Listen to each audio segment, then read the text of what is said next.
Hey, welcome back to World Entertainment, and this is our review for episode 2 of season 3 of Star Trek Picard. This episode is called Disengage. It's actually called Part 2, Disengage. Part 1, of course, was The Next Generation. So, this episode opens 3 weeks prior to Picard and Riker getting aboard Beverly's ship and finding Jack. And it's Jack on the ship. We don't see Beverly. And he's arrived at a planet. And he's with the Rangers, whatever they're called. Something Rangers. And he's hailing them and he's getting no response. And all of a sudden, 2 of their ships arrive up. He brings them up. By the way, this will be the non-spoiler, and then I'll do a spoiler. He brings them on board and has supplies, shows them the supplies, and then we jump forward to present, where we have him, Riker, and Picard.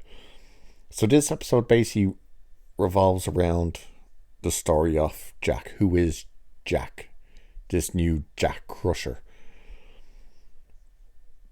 Our villain ship, of course, is here. It's called the Shrike. That's the name of the villain ship. I'm not going to go too into things with this review. I'll just kind of glaze over the episode and then I'll get into spoilers. So, the Shrike destroys the shuttle that Picard and Riker arrived on, stranding them on the ship. They're clearly trying to get something from the ship. Or, is it Picard they want? Is it Riker? What is it? 7, back on the Titan, 7, they can pick up a signal that they know there's a third ship in there. And 7 is trying to convince Shaw they need to go in to get them. Which he very much doesn't want to do. They kind of go back and forth a bit. They eventually do end up back on the Titan, where some stuff is found out about Jack, and our main villain gets introduced to us, who is called Vadik. And Raffi's back on that weird disco planet. And she's still looking for who purchased the weapon that destroyed that Starfleet recruitment center, I believe it was, in the first episode. And we are told that 117 people died in that attack, which doesn't seem a lot when you consider an entire building was sucked through a portal and then dumped on the other side of a city. And basically, what way do I look at this episode? Is it good? Is it better?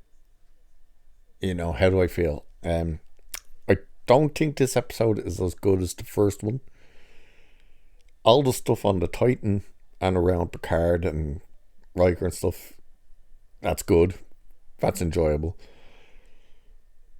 There's more Raffi in this episode than there was the first, and it just takes me out of it every time we go to her. Especially on this planet, because it's just this weird disco planet. Everyone's just constantly out dancing, doing drugs, and a lot of smoking in this episode. Like, smoking. Even our main villain having a smoke. It's weird. It's just so un-Star Trek. A small bit of swearing. No F-bombs. The F-bomb I don't think comes until episode 4 from what I hear. And then there's another one I found out in, I think, episode 8. So, yeah, it's not as strong of an episode as the first episode. It's has a little bit more kind of the previous Picard stuff. Not in terms of when you're with Picard and Riker and Seven and on the Titan and stuff like that, but definitely when you're around Raffi, she just takes you so out of. And we meet Ferengi in this episode, Sneed or something I think he's called. They've slightly changed the design of the Ferengi. The ears are kind of not as big and kind of go back a bit rather than straight up. The second you see him, you go, it's a Ferengi. They didn't change it like the Klingons in Discovery where you're like, what the hell is that supposed to be? But it's just a small noticeable change.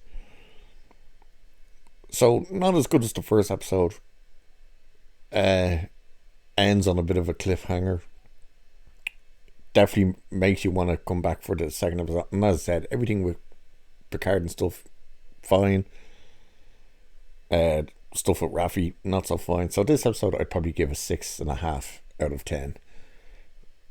Mainly because of the Raffi stuff and a bit of swearing that happens in it. Kind of, as I said, every time swearing happens in this show, it takes me out of it. And there's a bit of violence, which it makes sense with the weapon, but at the same time, it's one of them. Did you have to make it look like that? So anyway, that's pretty much what the episode is kind of discovering who Jack is and what the story is with the villain Vadic and her ship, the Shrike. So with that, I'll get into the spoilers. So here we go in 5, 4, 3, 2, 1. Right, full spoilers. So not just does this episode begin 3 weeks beforehand. It starts off with pretty much music from today, the 20th century type music, and you're just like, oh, immediately it kind of takes you out of the episode. But alas, so we're with Jack on board their ship. I'm not even sure if they say what the name of the ship is. The tiny yoke, anyway.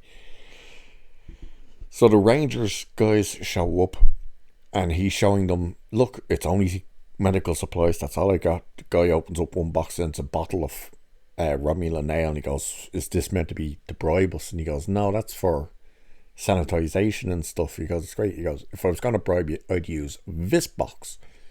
And he opens it and it's weapons. And he's saying, everyone down the planet, apparently the planet has some disease running through it that they're at. And that's what the medical supplies are. But it's like a terrorist group down there doing stuff. And he's saying, I give you the weapons, yous go in, we can all go in, and we'll be the heroes. So of course the guy's like, right, yeah, take this box first with the weapons. And you think he's made his broker to deal with these guys, and the guy goes on a little earpiece and says, yeah, tell them we've located him. Then we go to present day, where the Shrike is face to face with Picard. Well, I shouldn't say Picard, the ship that Picard, Riker and Jack are on, and of course Beverly, who's still in the stasis pod. And Picard wants to open up negotiations with whoever is aboard that ship. And Jack says something to him and says, look, it's not about negotiation. They're all clearly not here for negotiation. So then we go to the Titan, and Seven is trying to convince Shaw to go in and get Picard and Riker back. They can somewhat pick up sensor readings of the ship, the shuttle, but the other ship, the Shrike, but they can pick up that it's fully loaded with weapons. So Shaw is completely against it. A weird line of dialogue actually when Seven turns around to LaForge, Georgie's daughter, who's the helmsman of the Titan, and she says, scan for something, and he shot turns around and kind of goes, delay that order. We're not going in there. And it's like, what do you mean delay that order? She didn't say take us in there. Because he's like, delay that order. Helm's person, like, stay, keep us right here. And it's like, Seven literally was like asking her to scan. Why do you think she's telling her to take us in? But he relieves Seven off duty. He's like, you're relieved. Basically, bugger off. So we go back to the Titan, or not the Titan, the other ship, whatever it's called. And they're gonna, Picard's walking around and he's sticking things on, like, all around the bridge of the ship. And Jack is like, what the hell are you doing? And all of a sudden, he starts getting beamed out. And Picard flips one on, and of course they're transport inhibitors. And goes, that's what I'm doing. And he goes, now we clearly know they want you. And they want you alive. So they're like, right, we got to get back to the Titan because this ship has no weapons, basically. It's actually a medical ship. So they're going to go and get the shuttle and get the hell out of there. But the Shrike fires and destroys the shuttle, trapping them there. So all of a sudden they get captured in a tractor beam and it's pulling them in. And Riker and Picard are coming up with a plan. It's like, right, if we do this, we can send a feedback loop and blah, blah, blah. And Jack is like, yeah, he is. May as well stop coming up with the plans because we don't have any of that stuff on board. The systems wouldn't, we don't have the system to send that type of feedback and stuff. So they're like, uh-oh. And then we're back with the Titan. The Titan part may be before the tractor beam, but either way, we're back with the Titan. And Seven's with Shaw in the ready room, and he's like telling her, you know, you've threw your life away, your career away for two old relics. He goes, I'm not risking 500 lives for two old relics. And that's what he keeps calling them. He keeps calling them relics. So Seven basically convinces him by telling him, well, do you want to be the captain who's known as the captain who took the ship in to save two legends? Or do you want to be known as the captain who let two legends die? And she leaves the ready room. And then, well, it's not the ready room, it's the observation, whatever. So we see the ship getting pulled in, the medical ship getting pulled in by the Shrike, and all of a sudden the Titan comes flying in and Riker picks up a signal and he goes, what the hell is that? You know, because the nebula is interfering with everything. So their senses aren't working right. So he just picks up that something is coming. He's like, what the hell is that? And the Titan comes in between the two of them and breaks the tractor beam and tries to beam Picard and Riker and Jack and Beverly out. And of course, he's like, right, beam Picard and Riker out, and one of the officers is like, sorry sir, but we're actually picking up 4 life signs. He's like, okay, get them out of there. And they can't. And they realise, oh, we still have the transport inhibitors up. So Picard shoots one, they get beamed out. Once they're on board, they're like, right, what the hell is this? Who the hell are you people? What is going on here? Picard, Riker, and Jack are brought to the bridge. Beverly was beamed straight into sick bay, you're told. So they're there and they're like, what the hell is going on? They get held. They open hailing frequencies, and it's our villain who introduces herself as Vidic. She seems to know who Shaw is because she's like, Captain Liam Shaw. And she drops a hint. We start learning a bit more about Shaw, and we learn apparently he might not be all that right in the head, because she's like, oh, with your psych reports, I'm surprised you're even able to function. You're like, what's going on with Shaw? Think this leads to something as to why he doesn't like Picard, which I do believe comes up. She knows who Picard is. She's like, Admiral Jean-Luc Picard. And she just wants Jack Crusher. So she gives them like a half hour or something. Maybe it was an hour. So they're like, right, so they bring Jack off. That didn't come out the way it was meant to sound.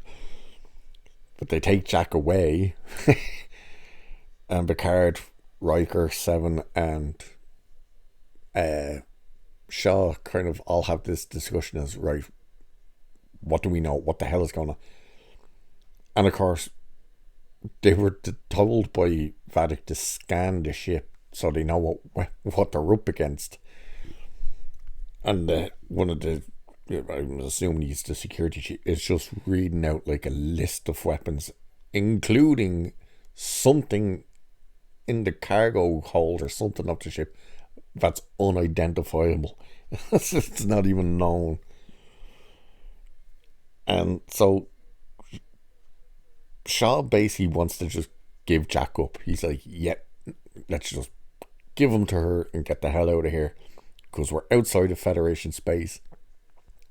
We're not capable to take on this threat. All the rest. They're trying to find out who the hell Jack is, so he gets information, and he walks in and finds out that he's a con man, basically, and that he's multiple aliases. So they throw him into the brig. Shaw gives Picard basically the task to go and try and get information out of him. He still wants to just hand them over. Well, Picard goes down, has a chat with him in the brig. He wants to know who his father is. He tells him he didn't have a father, all this type of stuff. To go back, he goes back up to the bridge and says, like, we can't just hand him over. And Shaw's still very much, he's not our problem. I'm not risking 500 lives. They get contacted again, and Vedic, it's Vedic, I'm pretty sure, is still chatting with them, like she'll stick to her end of the bargain and all this, and basically tells him, like, you've no choice but to hand them over, and tells them you have 15 minutes. So they're trying to figure out what the hell. So they know if they run, they're going to get fired on. They can't go head to head in engagement because they don't have the firepower to take on the Shrike. And like Shaw basically says to Seven, he's like, well, like, we're cornered, which is impossible because space has no corners. And they do just go through all this stuff, and Riker ends up going, he goes to get Beverly up. She's still unconscious in sickbay. He goes to wake her up. The doctor tries to stop him, but he does. In the meantime, Jack is in the brig, goes over and he takes out this little thing and sticks it on the wall beside the force field. And he calls the security guard and he's like, hey, Starfleet, what power outage is the force field running at? And the security officer is ignoring him, and he goes, hey, Starfleet regulations say you have to inform me what the power outage is on the force field in case I try and hurt myself on it. So he's like, security guard's like, it runs at 10 something or another. He goes to standard. And Jack goes, thanks very much. And the security guard's like, yeah, stick your tongue out. Go on, I dare you. And Jack presses something like a watch, which deactivates the force field for a couple of seconds by the looks of it. He punches or headbutts the security guard, knocks him out, and the force field goes back up, but he's gone. They get the notification that he's gone from the brig, so Shaw gives the order, lock everything down, including the shuttle base. Seven finds him in the transporter room, where he has one of the chiefs hostage telling him to lower or to reactivate the transporters, and Picard says to Shaw, look, there's nowhere else to go. The other ship is destroyed. Oh yeah, I forgot to say that. One of the things the Shrike and Vatic did was she grabbed the other ship in the tractor beam and threw it at the Titan. Figured that one out. But he's decided, look, if you try and or the only place Jack could go is the Shrike, that he's trying to give himself up because he knows we won't give him up. And of course Shaw's like, yeah, that's fine by me, reactivate the tractor beams or the transporters. And then Riker walks in onto the bridge with Beverly, who sees Picard and gives him a look where Picard kind of like realizes Jack is his son. He's their child. Dun dun dun. So Shaw's about to give the order, and Picard goes, delay that order, Admiral's orders, and prepare to get us the hell out of here. So it basically ends with Picard going engage and then running. The Raffi stuff, she's on the planet. We meet her ex-husband. That's right, the lesbian who has a child with this man. We meet him. He's an artist that owns a bar or something, that drug deals or something are done out the back. She wants a meeting with the Ferengi. He gets her to meet with the Ferengi. She's trying to convince the Ferengi she's not with Starfleet, that she actually worked for this Romulan who they're trying to pin the attack on Starfleet on. But she's like, that's BS. There's no way he did that, because if he had that type of weapon, why would he only go for a recruitment center and not the heart of Starfleet? The episode is called Disengage because she is told to disengage, that Starfleet are terminating the investigation. She doesn't want to end, so she meets the Ferengi. The only way he'll trust her is to make her take drugs, so she does, and she's still trying to convince him that she worked for this Romulan, and he's like, well, you couldn't have, and here's how I know how, and he pulls out the Romulan's head. He had him killed, and he's like, I'd tie up loose ends, and tells her he's basically going to kill her. All of a sudden she starts passing out and blurry, and someone comes in and starts slashing up all these guys, and this is where the violence is. It's knives or something, you can hear it, but you see all the blood. So it's one of those, did you really need to show the blood and stuff? But at the same time, if it's knives and stuff, it makes sense, but at the same time, it's really not started. All of a sudden, that person decapitates the Ferengi, cuts his head off, picks up Raffi, and who was it? It's Worf. And Worf apparently was Raffi's handler, because he says, I told you to disengage. So that's all the Raffi stuff. Think of it, if there's that much Raffi in this episode compared to the first episode, all of it was just her. The main part of it was her talking with her ex. Oh, and the husband gave her an option, right? I'll put in a word for either the Ferengi or your son. Which do you want? And of course, she chooses the Ferengi. So that's episode 2, called Disengage. As I said, 6.5 out of 10 this time. Not as good as the first one. Everything with Picard on the Titan and stuff like that, fine. Everything with Raffi, which there was too much of, horrible. And the music and language was a bit bleh. like, the every time you go to that planet where Raffi is on, it's just like dance music going on. Like all the other music is fine, bar the music at the very start, which was modern music, and every time you went to that planet with her was horrible music, and all of her stuff was just horrible anyway. But anyway, that's the review for Picard episode 2 of season 3. So I'll leave it there for this one. So cheers, and I'll catch you in the next one.